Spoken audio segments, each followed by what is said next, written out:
Kanalıma hoş geldiniz arkadaşlar. Yine sizlere bir turşu tarifi vereceğim. Patlıcan turşusu kuracağım arkadaşlar. İçine de birkaç tane şöyle kapya biber ilave edeceğim. Yine benim olmazsa olmazım tüm turşularda acı biberlerim var. İsteğe bağlıdır. Doğrama patlıcan turşusu yapacağız arkadaşlar. Şöyle bunu kenara alalım. Şöyle büyük bir kabım var benim. Patlıcanlarımı doğrayarak hazırlayacağım arkadaşlar. Daha önce sizlere vermiştim patlıcan turşusu tarifi.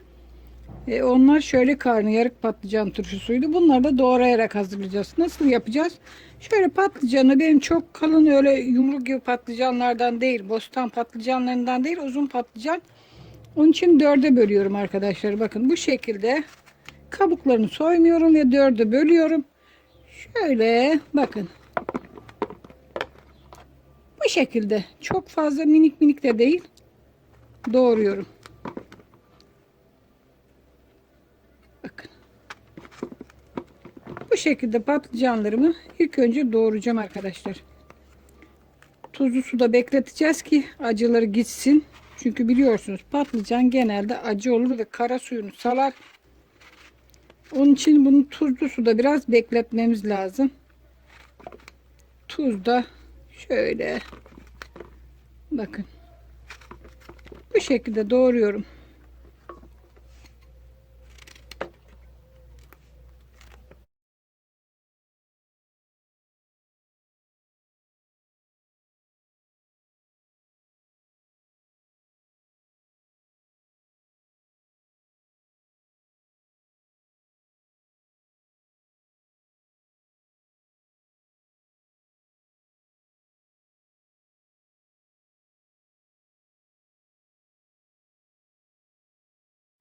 Evet, gördüğünüz gibi patlıcanları doğradım. Şimdi ne yapacağım? Patlıcanları bol tuzla tuzlayacağım arkadaşlar. Bakın kendi acı suyunu salsın. Böyle bayağı bir tuz ilave ediyorum. Şöyle karıştıralım.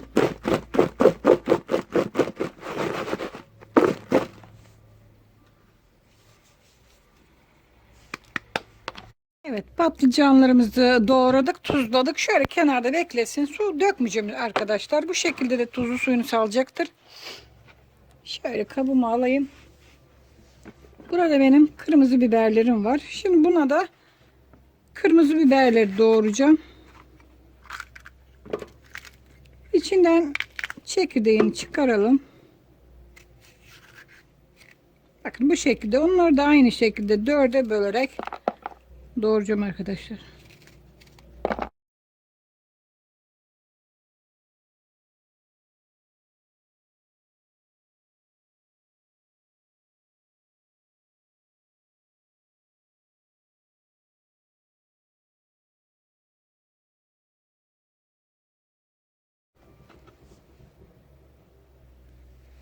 Evet, acı biberlerim vardı.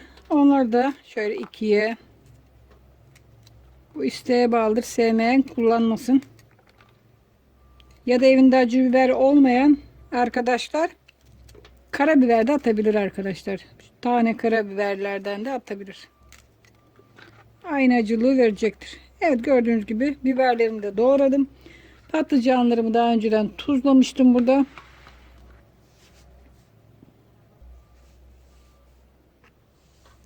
Şöyle alalım. Şimdi bunları bol suda yıkayacağım.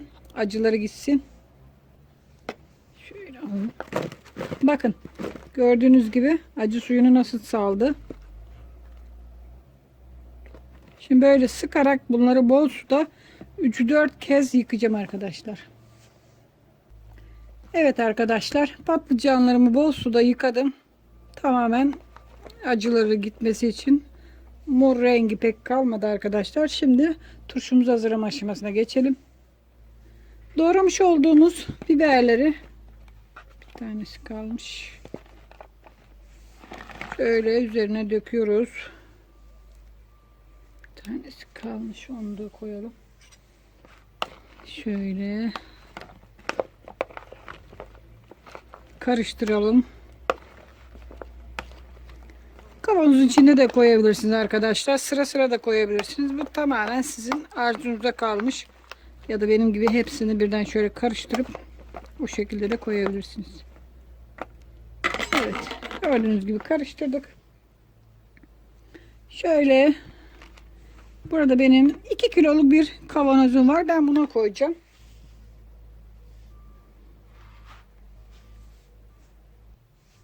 Şöyle sarımsakları da atsak olur içine. Burada da sarımsaklarım vardı arkadaşlar. Doğramıştım. Onları da ilave ediyorum ki tamamen hepsi karışsın şimdilik birbirine.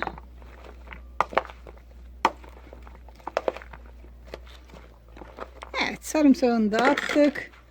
İster kavanozda koyun, ister benim gibi önceden hepsini birbirini karıştırın. Şimdi ne yapıyoruz? Kavanozumuzun içine şöyle dolduruyoruz.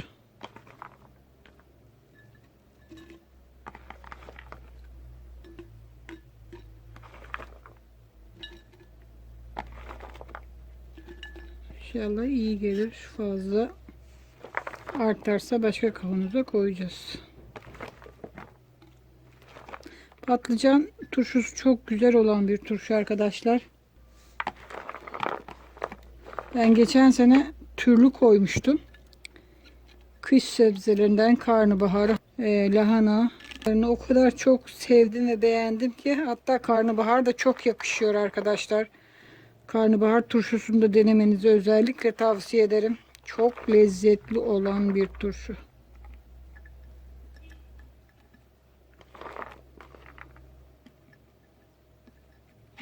Böyle güzelce doldurduk. Hatta biraz kaldı bile. Bunu da bir başka kavanoza dolduracağız. Yapacak bir şey yok. Bastıra bastıra şöyle yerleştirelim.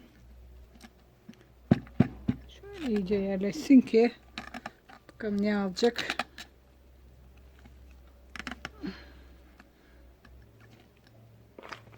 Çok az bir şey kaldı. Tahminim aldıramayacağız.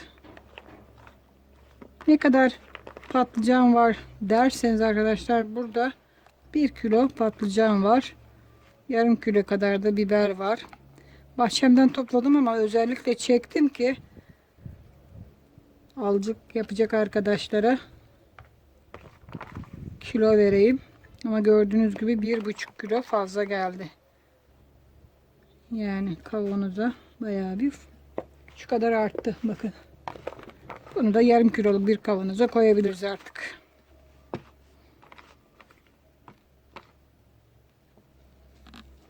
Şöyle güzelce yerleştirelim ki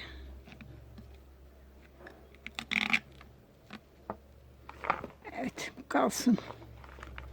Çok zorlasak da zaten yine almayacak. Evet. Şöyle bunu kenara alalım. Bunu başka bir kavanoza koyacağım. Evet. 2 kilo kavanoz demiştim arkadaşlar ve ne yapıyoruz? Üzerine 2 kaşık tuz koyacağız.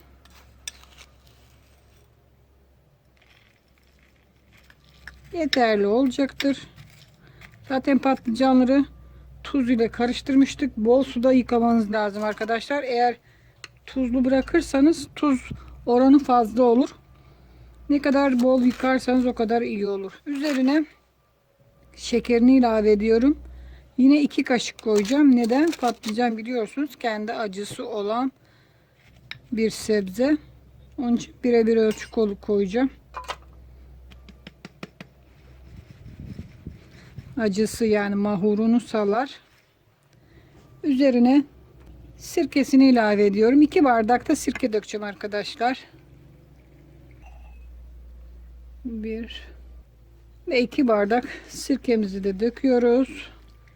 Her 1 kilo için 1 bardak sirke. Evet. Üzerine su ilave ediyoruz. Bakın arkadaşlar, sürekli aynı şeyi söylüyorum diye bazı arkadaşlar kızabilir.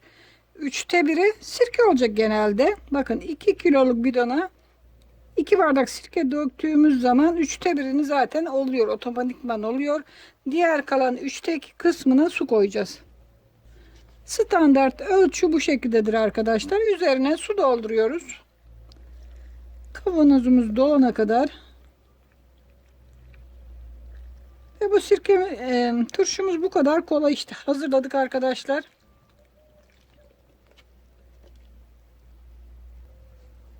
Şöyle havalandıralım ki alt kısmına su insin.